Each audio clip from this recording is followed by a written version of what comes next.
Who and what was here before Bennington? A presentation by the Bennington Historical Society. On November 15th, 1887, Bennington was named and the town site was dedicated. There wasn't much here at that time, only a few buildings and scattered farms, and we were a day's travel from Omaha. 20 miles was a long ways to walk or ride a horse. A lot happened that led to that November dedication. Over the next few minutes, we're going to take a quick look at who and what happened in this area that led to the dedication of Bennington and the settlement of this area. We live in the Great Plains, what we fondly refer to as the heartland of our country. Today, this is one of the most productive agricultural areas of the world. We are envied for our abundant crops. However, this area was something entirely different a couple hundred years ago. It was a treeless prairie without fences, homes, and it was supported by very few people. The prairie was a place shaped by the natural forces of drought, wind, and fire. I don't believe anyone here today can appreciate how desolate, unpredictable, and how difficult it would have been to survive in this country. Fire was a tremendous factor. Anything that lived on the prairie had to deal with it or die. Prairie fires could start from lightning or careless humans. There simply wasn't much to stop it once it started, and if conditions were right, these could burn for hundreds of miles. That's why trees are so scarce. It was simply hard to survive fires and droughts. About the only place trees survived were among the major creeks and rivers, and even there, they were scarce. Can you imagine traveling across, let alone living on this landscape? For nearly 150 years, this country was considered a desert. Stephen Long in 1823 coined the phrase, Great American Desert, for this area. He reported the area was, quote, wholly unfit for cultivation and, of course, uninhabitable by a people depending upon agriculture for their subsistence, unquote. For the time and technology, he was absolutely right. John C. Fremont, the great pathfinder, surveyed the Great Plains and showed how it could be crossed. Attitudes started to change as people passed through this area to reach the fertile and mild climates of Oregon and California. The first humans appeared on the Great Plains around 10 to 12,000 years ago. The Pawnee were probably the oldest of the modern tribes to inhabit the plains. Their primary hunting lands were found in Kansas and central Nebraska. Their lives dramatically changed with the introduction of the horse by the Spanish in the 17th and 18th centuries. The horse permitted them to travel faster and further across the Great Plains. By the 1700s, the distribution of Indian tribes were also changing. The Omaha, Ponca, and Otto tribes moved further north and settled along the Missouri River Valley. Indian camps were common along the Papio Creek until the late 1870s. The first Europeans in this area were the Spanish, followed by the French. In the 16th century, the Spanish in Mexico began hearing rumors of the 7 cities of gold called Cibola, located across the desert hundreds of miles to the north. However, when Conquistador Francisco Coronado finally arrived at Cibola in 1540, he discovered that stories were not true. However, he heard additional stories of wealth at the famed city of Quivira, much further to the northeast in the Great Plains, where he once again found nothing more than poor Indians. French trappers came through this part of the country in the early 1700s. A Frenchman named Bermont is credited for the first use of the term Nebraska. He named the Platte River Nebraska, which was an Indian name for flat water. Later on, the French changed the name to Platte, which is French for flat. This area had been claimed by both Spain and then the French. But in 1803, the United States bought it from France for $15 million. The Louisiana Territory was huge. It extended from Louisiana north and included portions of the present states of Oklahoma, Kansas, Missouri, Nebraska, Iowa, Colorado, Wyoming, Minnesota, Montana, and both South and North Dakota. President Thomas Jefferson recognized the enormous potential of this country and ordered an expedition be conducted to explore these new lands. That was the famous Lewis and Clark expedition we all learned about in school. They traveled just 10 miles to the east of us up the Missouri River. Lewis and Clark had their first meeting, or council, with the Indians near the present site of Fort Calhoun. They spent several days there, and it's quite possible members of the expedition ventured into our area to explore and to hunt. 2 years later, in 1806, Manuel Lisa followed and traveled all the way to Montana. He is credited for naming Bellevue, Nebraska. The story goes is that he landed at the site and exclaimed in Spanish, "Bellevue," which means a beautiful view. Lisa built a fur trading empire that rivaled the Hudson Bay Company further in Canada. He started the first successful trading post in the area called Fort Lisa, which was built just 10 miles east of here in 1811, and it prospered until 1823. This area here became an important trade and travel corridor used by early explorers, Indians, and travelers. There were quite a few travelers and explorers that traveled through the Great Plains. Most followed the Missouri and Platte River corridors. Stephen H. Long was one of the most notable that probably walked within a few yards of where we are now. The purpose of Long's expedition was to map the Platte and Arkansas River valleys, and that included the Papio Creek and Elkhorn River watersheds. This 1822 map accurately shows the location of Papillion Creek. We were finally on the map.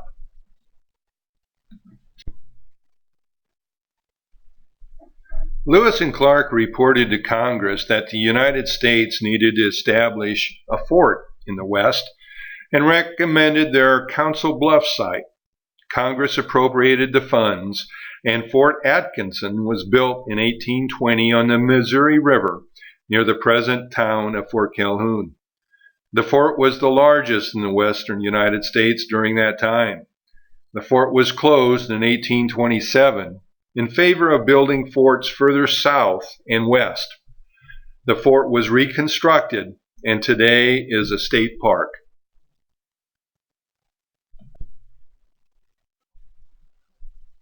We sit on one of the most unique and important travel corridors on this continent.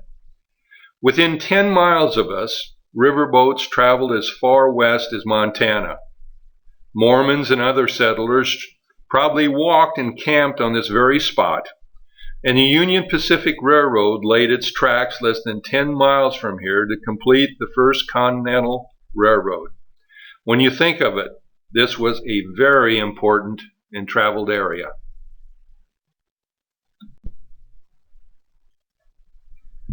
Persecution drove the Mormons to move west starting in the early 1840s. In 1846, they received permission to build a temporary encampment on the west side of the Missouri River, which was then Indian Territory. They called this temporary camp Winter's Quarters, because they planned to spend the winter here before moving west. Nearly 2,500 settlers moved across the river and built more than 800 cabins in what is now Florence.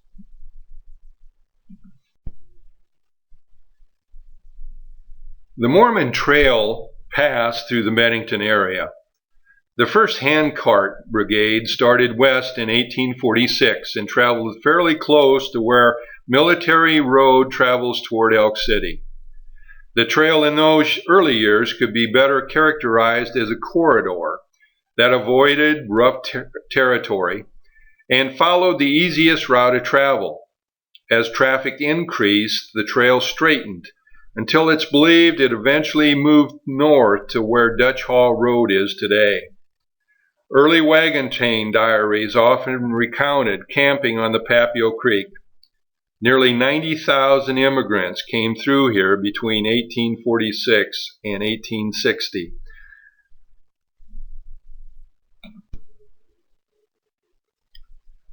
Nebraska had a prominent role in the turmoil that led to the Civil War. Prior to 1854, Nebraska was simply Indian territory. White men could travel through, but not settle here. That changed in 1854 with the KansasNebraska Act. The act created the Kansas and Nebraska territories, which opened this area to settlement and made feasible the Midwestern Transcontinental Railroad. That act resulted in the founding of Omaha in the same year.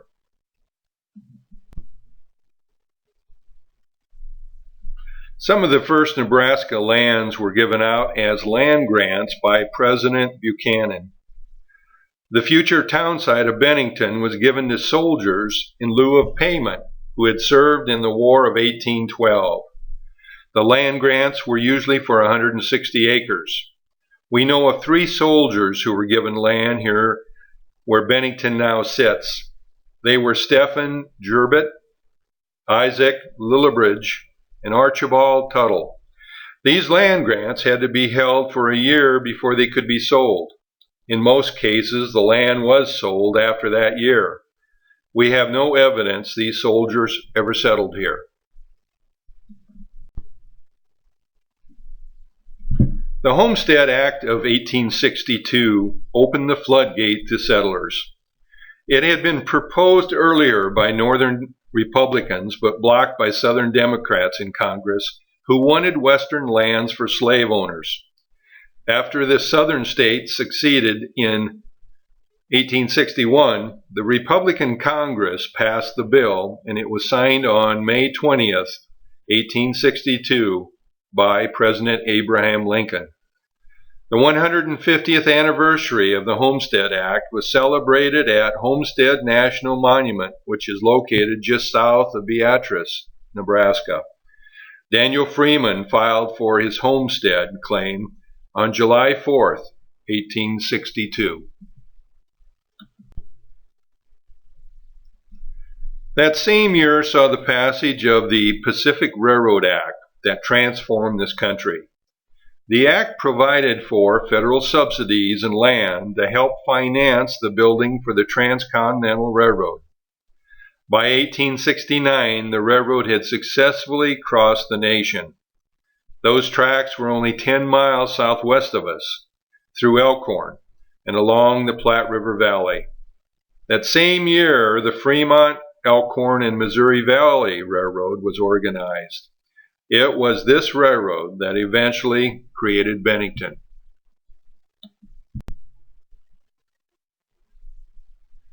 Statehood was a struggle for our state.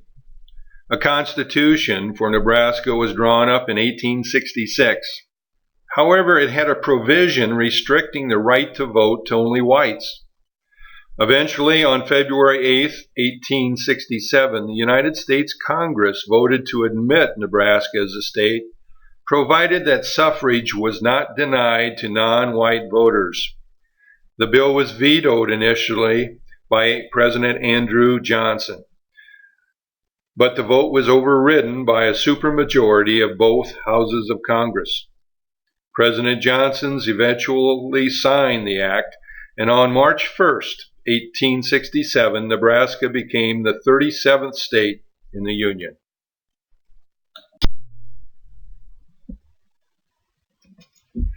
This is a map of the area where Bennington was eventually built.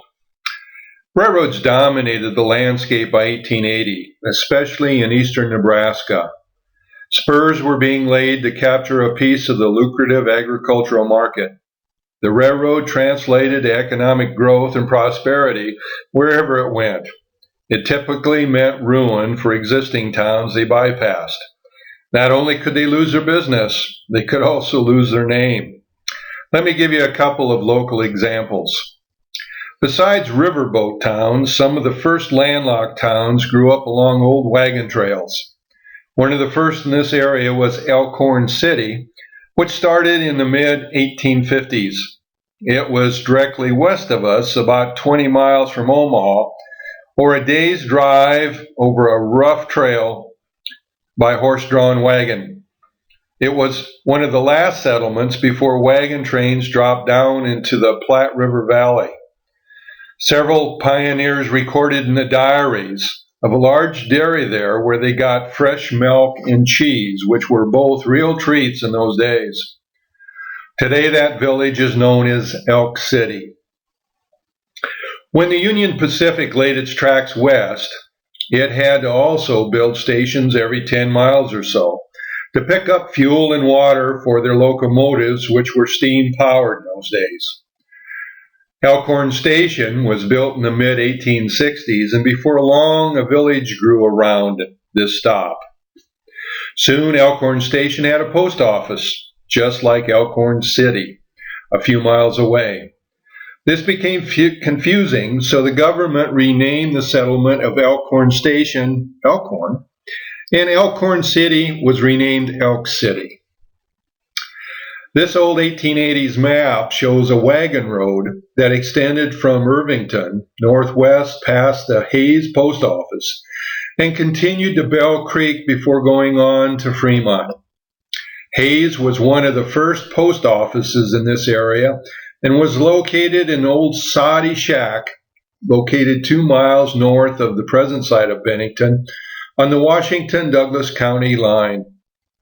However, the Fremont, Elkhorn, and Missouri Valley Railroad started laying track from Bell Creek to Irvington in 1888. The Hayes Post Office was moved to the new village of Washington that same year when the mail arrived with the train. Horse delivery was being replaced by faster and more efficient train delivery. The small settlement of Haines disappeared. Bell Creek's name also changed to Arlington by the railroad. That way, the names of all 4 towns along the new spur could end in INGTON. That would be Arlington, Washington, Bennington, and Irvington. Early on, the railroads laid track and simply built stations, focusing on getting the railroad built and operating. By the 1870s, the railroads realized the benefits of actually laying out entirely new towns. They created the Pioneer Town Site Company, which allowed them to build their own markets. New towns needed building materials and supplies, while farming communities needed shipping to get their grain and livestock to markets. It was a perfect marriage for a rapid growing country. On November 15, 1887, the Pioneer Town Site Company dedicated the town site of Bennington. That is how and why Bennington was created. Technology, pioneer spirit, and the hope for a better future brought settlers here to take advantage of our fertile soil and agricultural abundance. Now you know why Bennington was created. We appreciate you taking the time to watch this video, and we encourage you to consider joining the Bennington Historical Society. Come to one of our meetings.